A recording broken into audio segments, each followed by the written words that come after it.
The 2016–2018 Ducati Diavel. The Diavel is Ducati's second venture into the cruiser market, the Indiana being the first, but I'm not sure the designers have the same idea of what a cruiser is as the American motorcycling public thinks about a cruiser. Powered by a 1,198cc engine packing 152 horsepower and 91 pound-feet of torque, the Diavel is more of a power cruiser sport bike and might appeal to riders from either market. Continue reading for my review of the Ducati Diavel. Design. While the Diavel feels in its element at speed on the highway, it's a bit of a slug in low-speed maneuvers. In sport mode, give the throttle a twist and you'll quickly see why the Diavel has a deep saddle. If it didn't, your butt would slide off the back and you'd be holding on for dear life with one wheel in the air. With the whole is it a cruiser or is it a sport bike thing going on, I'm not saying it's a bad thing, I'm just saying it's different. In fact, I'm really not saying it's a bad thing, just the opposite. I'm kinda digging this sport power cruiser hybrid. Statistically, the Diavel and its stablemate the Diavel Carbon are popular among experienced riders over 50 and among women, and also seems to appeal to Harley-Davidson V-Rod riders who want what the V-Rod used to offer, but want more of it. Why does it appeal to women riders? Speaking as a woman rider, it's my opinion that a lot of women are dissatisfied with having only cruisers as an option. Cruisers typically have low seat heights and women, typically being shorter than what motorcycle manufacturers consider average height for a man, generally gravitate to cruisers. Not everyone is happy with the easy, laid-back style of a cruiser, however.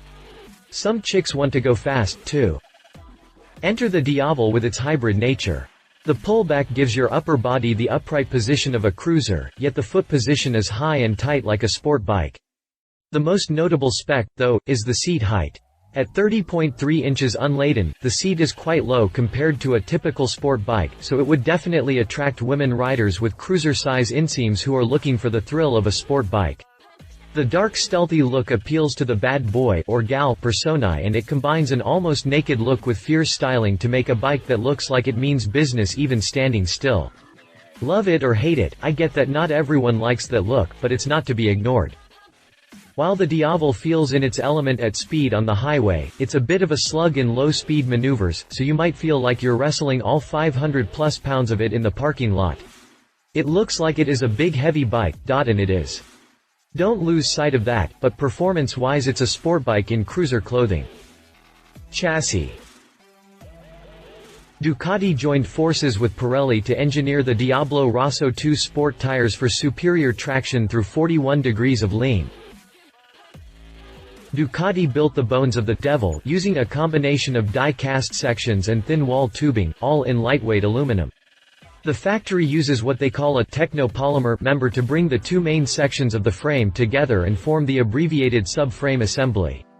This leaves us with a stiff frame capable of handling the great torsional stresses generated by aggressive maneuvers without chunking out above its 527-pound fight weight.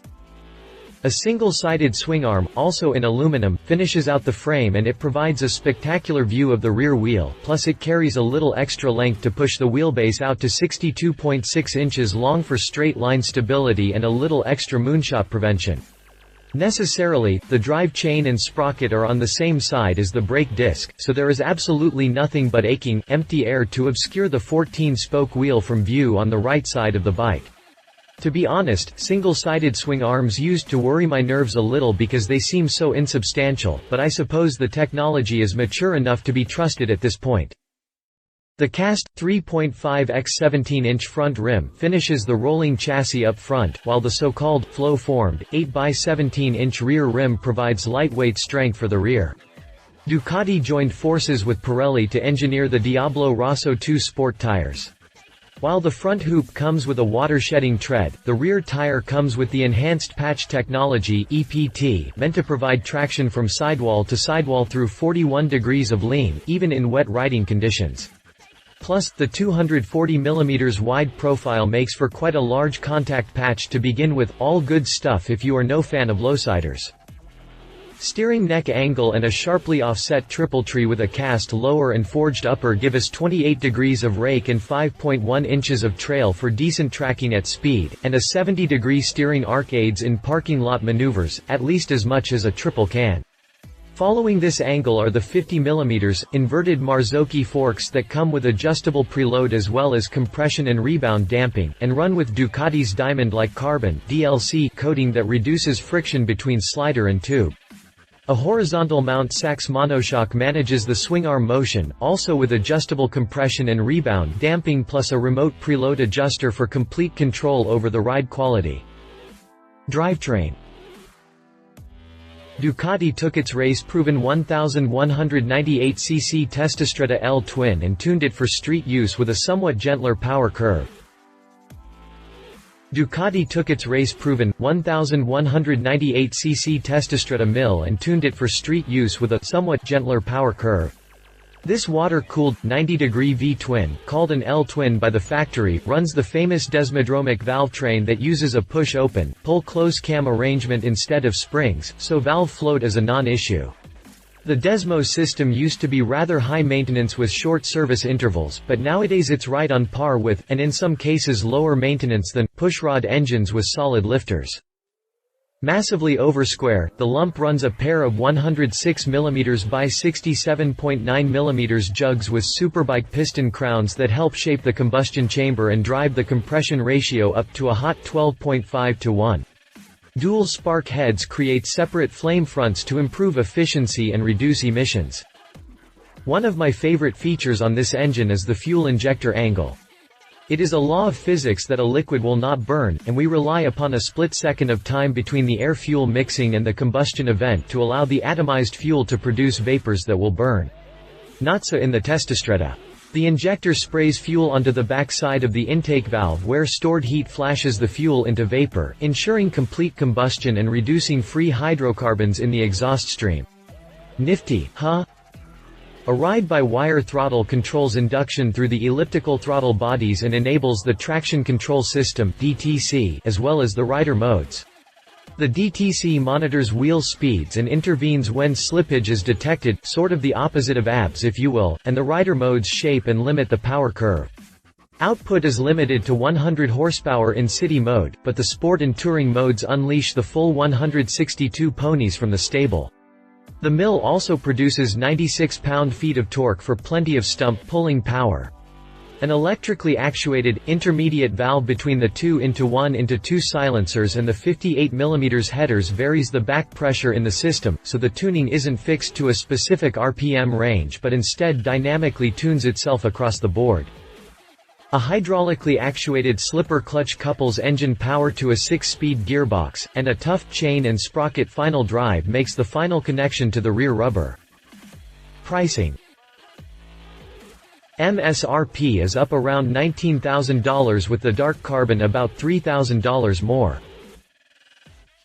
Msrp on the 2018 Diavel is $19,195 and comes in dark stealth with a racing black frame.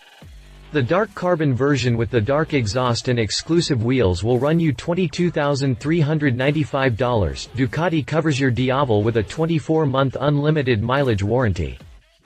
Competitors. Yamaha scores a win at the till, but that's the only benefit you can expect. The Diavel is something of a strange bird, indeed. It sort of fits into several categories at once, while defying attempts to pigeonhole it into one single bracket. As such, it's difficult to settle on a true, apples-to-apples comparison. So, with that in mind, I decided to settle a question I hear from sportbike riders: how does the Diavel compare to Yamaha's MT-09?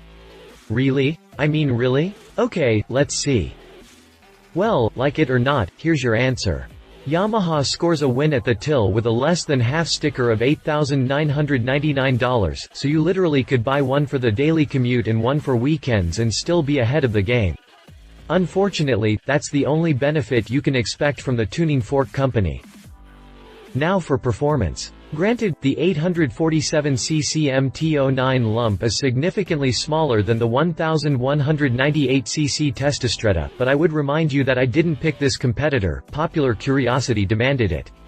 So, it should come as no surprise that the Diavel absolutely destroys the MT-09 with its meager 64.5 pounds of torque and 115 ponies versus 96 160 seconds from the Ducati. If you are a young person looking for a sporty budget ride, then the MT-09 may be for you. However, if you are really concerned about performance, compared to the Diavel, the MT comes off looking very much like just another disposable UJM, kind of like the motorcycle equivalent of a Bic lighter versus a number 12 Zippo. You asked, don't cry about it cause you don't like the answer.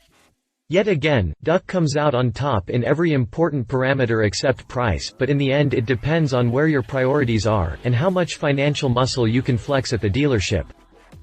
Don't get me wrong, I don't dislike the MT-09. It's a zippy, fun ride that'll unseat you if you get too twisty with it unprepared, but no, I don't think it's in the same league with the Diavel. He said. My husband and fellow rider, TJ Hinton, says, man, what a sexy ride. The lines, the curves, the performance. What's not to love? As much as I like the look of the tail seat section, I gotta say I wouldn't put anyone I loved back there, or even liked a little bit, because there is nothing to keep the passenger on board other than a white-knuckled death grip around the pilot's waist. Don't get me wrong, I like breastises pressed against my back as much as the next guy, but I have zero confidence they will stay pressed against my back if I grab even half a fistful of throttle. Just sayin', she said. As a shorty short, I can have one or the other foot flat, but not both at the same time unless I tiptoe it on the Diavel, and that makes me a little uncomfortable at low speeds when you can really feel the weight of the bike. Still, it has an awesome feel at speed, flicks fairly well, better than a cruiser but not like a proper sport bike, but that may be the trade-off to have a bike that fits between the two worlds. If you like cruisers but want to put a little zip in your doo-dah, take a demo ride on a Diavel. Specifications. References. Yamaha MT-09.